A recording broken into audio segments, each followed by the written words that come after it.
Well, thanks for coming back on. Obviously wonderful. Glad to be here. One of my favorite guests. So thanks for being here. It's mandatory that I'm your favorite. Of course. So you've been obviously talking to people for decades about getting an emergency fund and the importance of it. So everything that's going on in our country with the pandemic, everything happening, a lot of our tribe who has possibly lost jobs or being furloughed has had to dip into their emergency fund. So have you seen that really be the case? Yeah, a lot of them have, but more than anything, they just had peace with it being there and knowing, and then they were able to work their budget and didn't actually have to dip into it. Of course, it's a case-by-case basis. If somebody lost their job, both people lost their job, and they had a bunch of other things going on, but usually they've been able to manage their budget and not hit it. But in the case that they did, that's what it's for. That's right. So I think a lot of people, when they dip into it, I've heard, they feel like they're like, oh, they lose progress. They feel like they're going backwards in the baby steps, but just reaffirming to people that that's why it's there. So like you're not going backwards in a sense because you're going to fill it back up. You're going to get that fully funded emergency fund back. But I think a lot of people feel like they lose steam or that they're doing something almost wrong by dipping into it. Well, I mean, you are going backwards, but it's not like a baby step sin.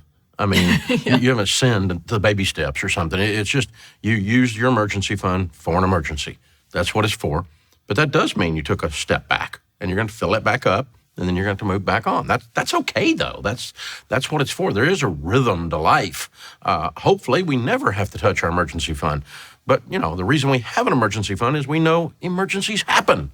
And so it's probable at some time in your life you're going to have to tap that thing, and that's okay. So talk about outside pandemic stuff. Again, going back 20 years of talking to people.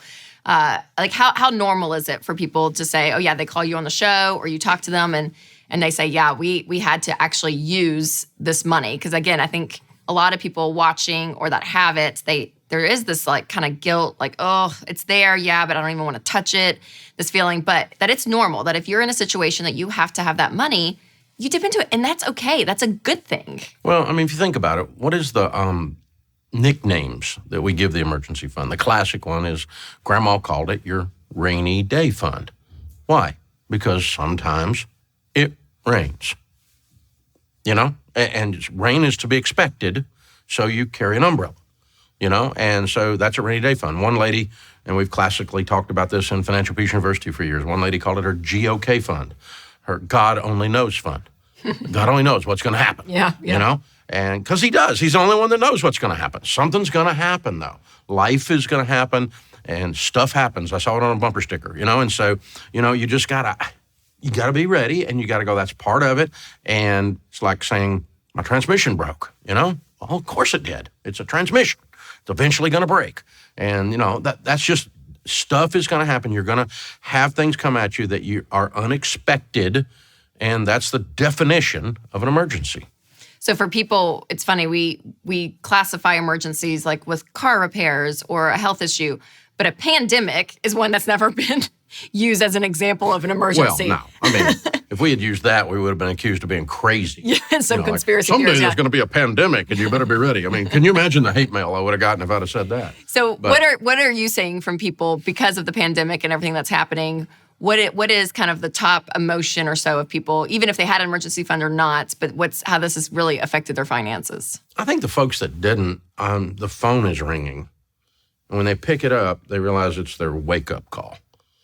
If you weren't ready and this thing came at you, this is your reminder to get ready because it's not going to be another pandemic, says Dave. But I mean, you know, who knows? God only knows, right? But it's going to be a transmission.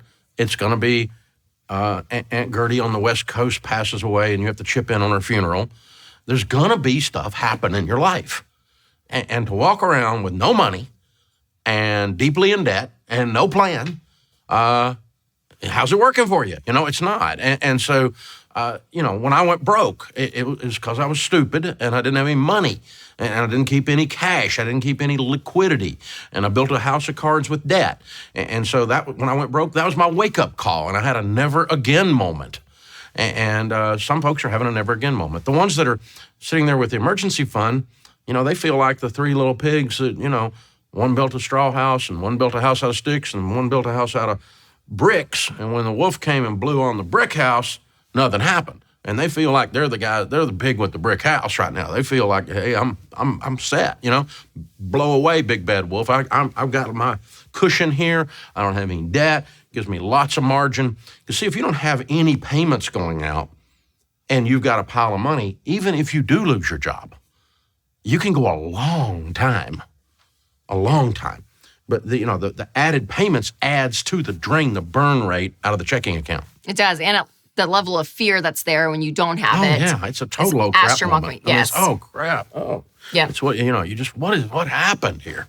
So for people that did dip into their emergency fund during the pandemic for job loss or whatever the case may be, what's your advice to people to fund that back? What are the things that they need to do, not only emotionally to get gazelle tits again, but also tactically, what can they do? Well, obviously, you need to pay attention to it. I mean, you've got to be ready for the next thing, and there will be a next thing.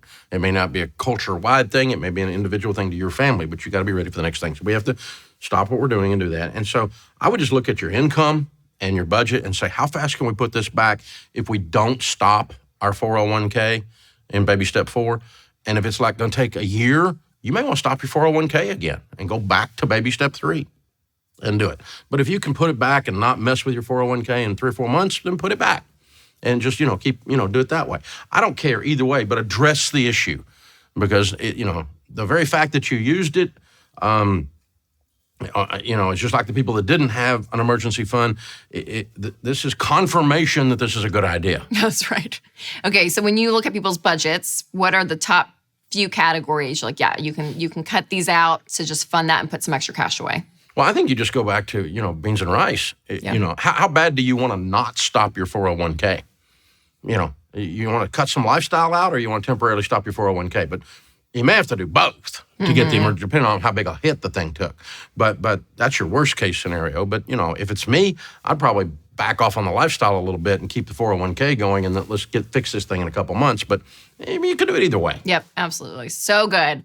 Good practical advice, some motivation to get back gazelle intents to fund that back. And again, the importance of it. And we've been saying this during this whole pandemic conversation that, getting out of debt and having cash available and having a plan, it works. Well, it works during the good times and it works during the crisis. And so knowing that you're in control. If you get the call and you answer it and it's the wake-up call, answer the call and say, never again. I'm now awake. I now realized about this. Maybe I was kind of in a haze and I wasn't paying attention. I was doing Ramsey-ish or I hated Dave Ramsey or whatever. Dave Ramsey cuss word in my house. Whatever. I don't give a crud. Whatever the deal is. But the phone rang. Are you awake? Never again. Don't let yourself ever be there again. Yeah, keep that urgency with you outside this pandemic. Keep it going. Let that be your motivation for sure. Well, thanks for coming on. Honored to be here. Chatting emergency funds. I love it.